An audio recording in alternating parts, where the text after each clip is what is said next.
In the college, we've been running a number of different part-time adult taster sessions in a number of different subjects.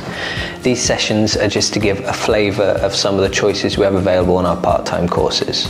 We've been running a number of different subjects, from baking and cake decorating to some language courses like holiday Spanish, where you could learn some new phrases and words if you're going on holiday. We also have horticulture classes running and even coding for beginners. So a huge range of different subjects are available, just to give an idea of some of the different part-time courses we have available in the college.